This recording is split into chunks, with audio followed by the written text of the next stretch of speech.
बस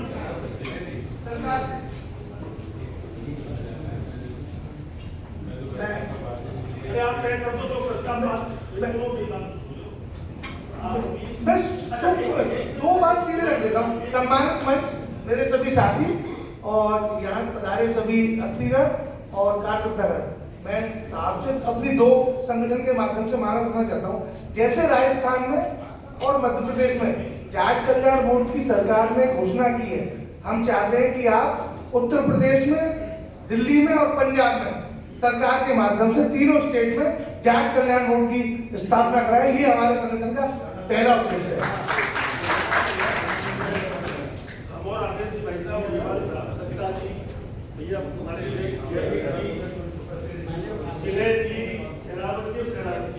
सब लोग मिलकर आपकी बात को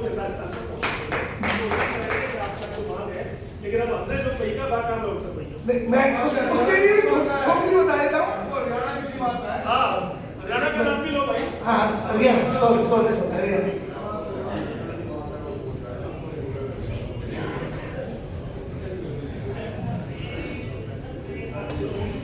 मैं निवेदन करूंगा कि बाकी सब लोग मंच पर हैं। आदरणीय श्री राजकुमार चार जी अगर जा रहे हैं उन्हें जाने दीजिए।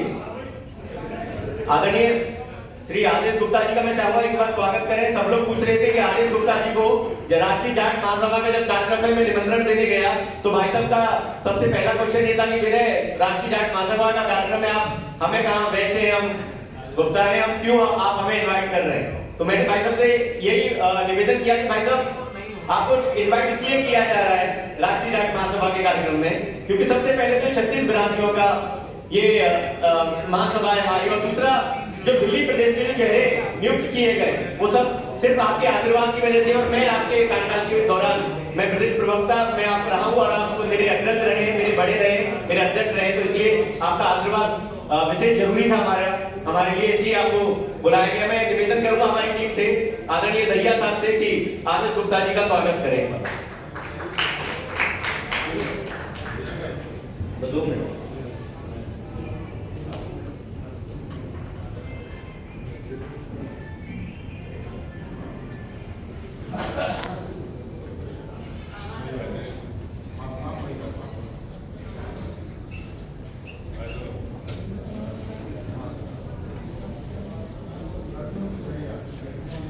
हमारे राष्ट्रीय अध्यक्ष डॉक्टर लोकपाल जी से मैं निवेदन करूंगा कि एक बार ट्रॉफी देकर सम्मानित करें वैसे तो।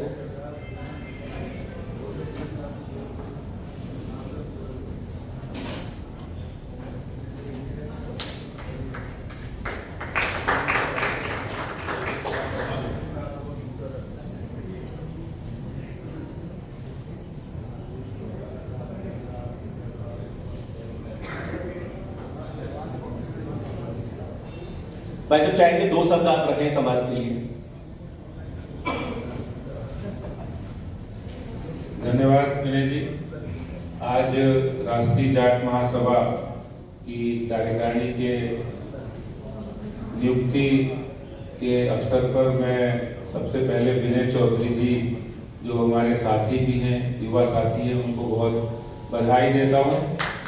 और राष्ट्रीय जाट महासभा के राष्ट्रीय अध्यक्ष लोकपाल जी, आदरणीय लोकपाल जी, यहाँ मंच पर उपस्थित दिल्ली की पूर्व मेयर बहन सरिता चौधरी जी और हमारे मित्र दिल्ली बीजेपी के पूर्व उपाध्यक्ष और दिल्ली यूनिवर्सिटी के प्रेसिडेंट रहे और अभी वर्तमान में विश्वासन से निगम पार्षद श्री जयवीर राणा जी, और बहुत ही युवा साथी हमारे दिल्ली बीजेपी के स्पोक्स पर्सन प्रवक्ता श्री अजय सहरावत जी, यहाँ उपस्थित सभी भाई और बहनों।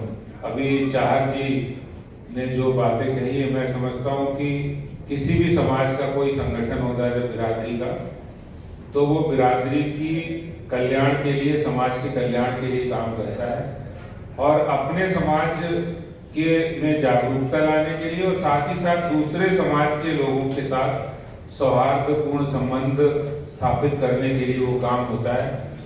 और मैं मानता हूं कि जाट जो शब्द है वो एक ऐसा शब्द है कि जाट माने जो अन्याय के खिलाफ लड़े, जो अन्याय के खिलाफ लड़ाई लड़े, जो बेईमानी के खिलाफ लड़ाई लड़े, जो किसी कुरीति के खिलाफ लड़ाई लड़े।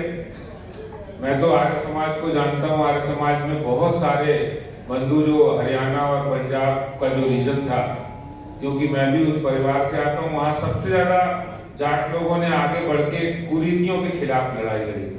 तो आज उस काम को आगे करने की जरूरत है और मैं एक सुझाव देना चाहता हूँ विनय जी को और जाट महासभा को, जितने भी जाट समाज के जो महापुरुष हुए, पूरे देश के महापुरुष हुए, वो जाट समाज से जो आए, उनके जीवन परिचय का एक आपको चाहे उसकी प्रदर्शनी लगाओ या पुस्तक बनाओ, पूरे देश में इसकी जानकारी होनी चाहिए। जैसे अभी जिक्र कर रहे थे जो चार जी गोकुला जाट की, तो शायद बहुत से लोगों को नहीं पता होगा।